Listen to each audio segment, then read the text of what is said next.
শুভেচ্ছা, আমন্ত্রণ নিউজ 24-এ। আপনাদের সাথে আছি আমি মোহাম্মদ ইমতিয়াজ। শুনছিলেন শিরোনাম, এবার পুরো খবর। বান্দরবানের বড় মোদক সীমান্তে মিয়ানমারের বিচ্ছিন্নতাবাদী সংগঠন আরাকান আর্মির সদস্যরা হামলা চালিয়েছে বিজিবি টহল দলের উপর। কয়েক ঘণ্টা গুলি বিনিময় হয় দুপক্ষের। প্রতিরোধের মুখে এক পর্যায়ে পিছু হটতে বাধ্য হয় সন্ত্রাসীরা। এই ঘটনায় গুলিবিদ্ধ বিজিবি নায়ক জাকিরকে চিকিৎসা দেয়া হচ্ছে চট্টগ্রাম সম্মিলিত সামরিক হাসপাতালে। বিজিবি মহাপরিচালক জানান, বিচ্ছিন্নতাবাদী সন্ত্রাসীদের নির্মূল না করা পর্যন্ত অভিযান চলবে। বুধবার আনুমানিক সকাল 8:30টার দিকে বান্দরবানের থানচি উপজেলা থেকে প্রায় 25 কিলোমিটার দূরে গহীন বড় মোদক সীমান্তে নিয়মিত টহল দিচ্ছিল বাংলাদেশের সীমান্তরক্ষী বাহিনী বিজিবির 10 সদস্যের একটি দল। হঠাৎই তাদের উপর আতর্কিত হামলা চালায় মিয়ানমারের বিচ্ছিন্নতাবাদী সংগঠন আরাকান আর্মির সদস্যরা। গুলিবিদ্ধ হন নায়েক জাকির, আটকে পড়েন তারা। প্রায় একই সময়ে সন্ত্রাসী হামলা চালায় ঘটনাস্থল থেকে 5 থেকে 6 কিলোমিটার দূরে বিজিবি মোদক ক্যাম্পে। চলতে থাকে দুই পক্ষের গুলি বিনিময়। হেলিকপ্টারে রওনা দেয় সেনাবাহিনীর সদস্যরা। বেলা বাড়ার সাথে সাথে কমে আসে গুলি বিনিময়। দুপুর নাগাদ আক্রমণের শিকার বিজিবি দল পৌঁছায় নিকটবর্তী মোদক ক্যাম্পে। হেলিকপ্টার যোগে আহত বিজিবি নায়ককে নেওয়া হয় চট্টগ্রাম সম্মিলিত সামরিক হাসপাতালে।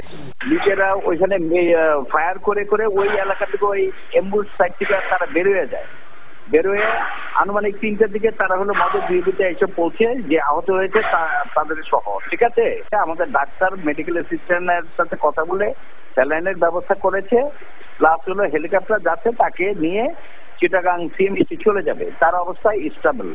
জানান, মিয়ানমারের বিচ্ছিন্নতাবাদী সংগঠন আরাকান আর্মিকে এই এলাকা থেকে নির্মূল না করা পর্যন্ত কঠোর অভিযান চলবে। সকাল থেকে আমরা যে সেনাবাহিনীর যে পেট্রোল গুলো ওইখানে পাঠানো হয়েছে এবং বিজিবি যারা গিয়েছে অফিসারদের নেতৃত্বে তারা ওই এলাকায় অবস্থান করবে।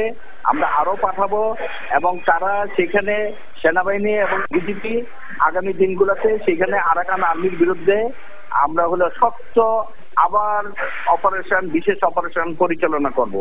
এর আগে দুপুরে সাংবাদিকদের সাথে আলাপকালে বিজিবি মহাপরিচালক জানান, মঙ্গলবার আরাকান সদস্যদের 10টি ঘোড়া জব্দ করে বিজিবি। এর প্রতিক্রিয়ায় হামলা বলে ধারণা তার। আমরা যেটা আশঙ্কা করছি যে সম্ভবত এই ঘোড়ার সাথে এই যে আজকের এই আক্রমণের এটার একটা যোগসূত্র থাকতে পারে। শফিকুল ইসলাম সবুজ, চ্যানেল 24, ঢাকা। এদিকে স্বরাষ্ট্রমন্ত্রী আসাদুজ্জামান খান কামাল বলেছেন, প্রয়োজনে বাংলাদেশ মিয়ানমার যৌথ অভিযানে বিচ্ছিন্নতাবাদীদের উচ্ছেদ করা হবে।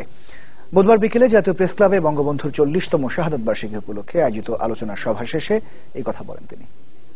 যেটা ঘটেছে আমরা অবশ্যই এটা কম্বিং অপারেশন বলেন, যৌথ অপারেশন বলেন, যেটাই বলেন, আমরা এটা সার্চ করে এদেরকে এখান থেকে উৎখাত করব, আমরা যাতে এখানে তারা আর ফার্দার কোন ধরনের এই পরিস্থিতি না ঘটাতে পারে। আরও একটি মামলায় চট্টগ্রাম আদালতে 164 ধারায় জবানবন্দি দিয়েছেন জঙ্গি অর্থায়নে অভিযোগে আটক সুপ্রিম কোর্টের 3 আইনজীবী। বুধবার বেলা 1টার দিকে সিনিয়র জুডিশিয়াল ম্যাজিস্ট্রেট শহীদুল ইসলামের কাছে প্রথমে জবানবন্দি দেন ব্যারিস্টার শাকিলা ফারজানা।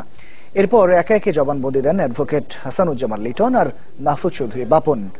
সেখানে তারা টাকার লেনদেনের কথা স্বীকার করেছেন, তবে তাদের দাবি সেটি জঙ্গি অর্থায়নের জন্য নয়, মক্কেলকে ফেরত দেওয়া অর্থ। পরে তাদের জামিন আবেদন জানানো হলেও তা নাকচ করেন আদালত, নির্দেশ দেন কারাগারে পাঠানোর। এর আগে বাঁশখালী থানার একটি মামলায় 23 আগস্ট 164 ধারায় জবানবন্দি দেন এই 3 আইনজীবী। গত 18 আগস্ট রাজধানীর ধানমন্ডি থেকে তাদের আটক করে র্যাব। একজন আইনজীবী যখন টাকা রিসিভ করে আবার ফেরত দেওয়ার কোনো বিধান সিআরপিসিতে নাই, কোনো আইনেও নাই। এখানে নৈতিকতা মানে আমি বুঝি তার পক্ষে কাজ করার জন্য নিছি, তাকে বিপদে ফেরার জন্য, তাকে রক্ষা করার জন্য, মানবদেরকে রক্ষা করার জন্য ফেরত দেওয়ার কোনো সুযোগ আইনগতভাবেও নাই এবং তার কথাটা সত্য নয়। এই মামলায় তার সম্পৃক্ততা আছে, কারণ একজন আসামি স্বীকৃতির মধ্যেই বলেছে শাকিলা আপার সাথে আমার দেখা হয়েছে, লেনদেন হয়েছে। জঙ্গি অর্থায়নের অভিযোগে 3 আইনজীবীকে গ্রেফতার করলেও এখনো টাকার উৎস সম্পর্কে সব তথ্য নেই র্যাবের কাছে। হেফাজতে ইসলামকে মাথায় রেখে তদন্তে নেমেছে তারা। খতিয়ে দেখছে সংগঠনটির শীর্ষস্থানীয় নেতা মাওলানা এজহারের ছেলের সাথে ব্যারিস্টার শাকিলা ফারজানার যোগাযোগের বিষয়টি। সেই সাথে শহীদ হামজা ব্রিগেডের নিষিদ্ধের আবেদন করার কথাও ভাবছে র্যাব। বিস্তারিত রাশেদ নিজামের রিপোর্টে।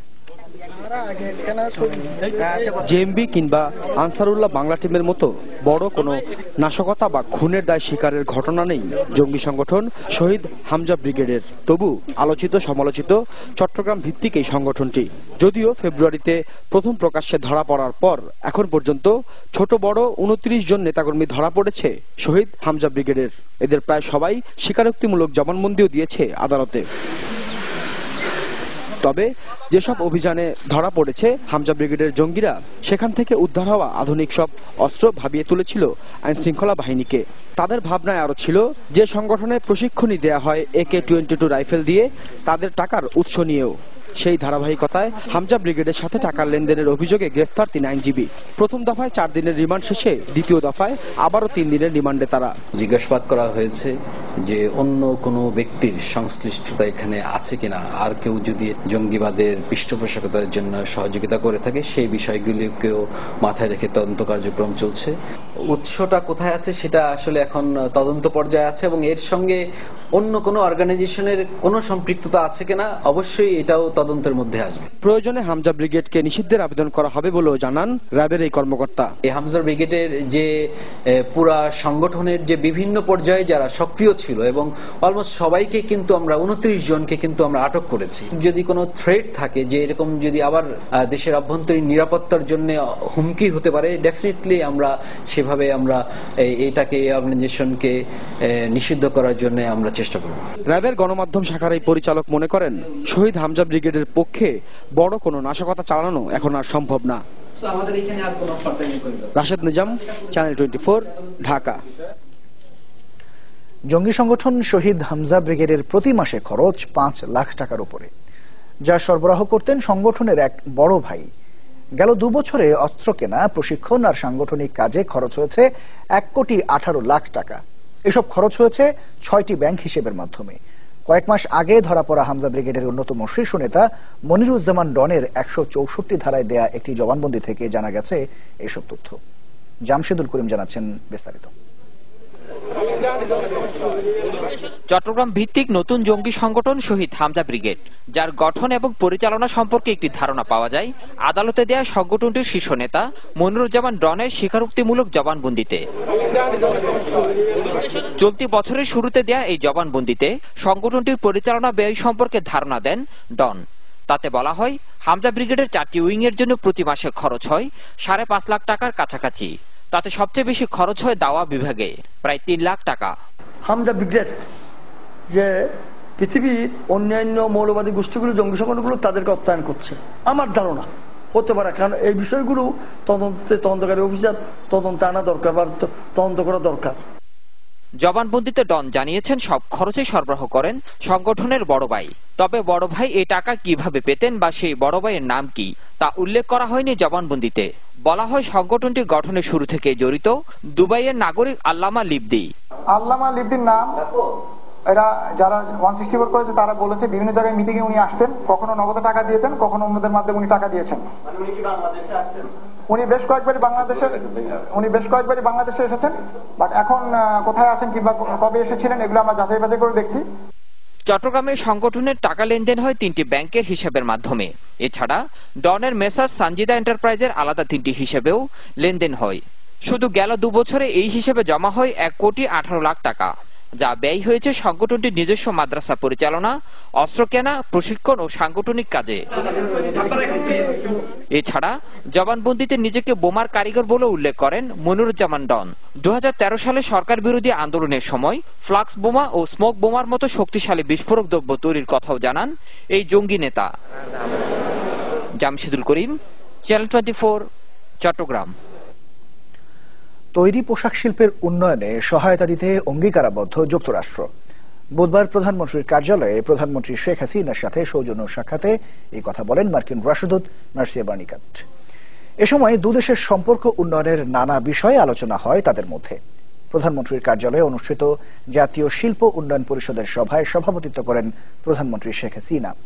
আলোচনায় সরকারি খাতে বন্ধ শিল্পের জমির যথাযথ ব্যবহার নিশ্চিত করার প্রয়োজনীয়তার উপর গুরুত্ব আরোপ করে প্রধানমন্ত্রী বলেন, দেশে আর কোনো সরকারি শিল্প কারখানা বেসরকারি করা হবে না।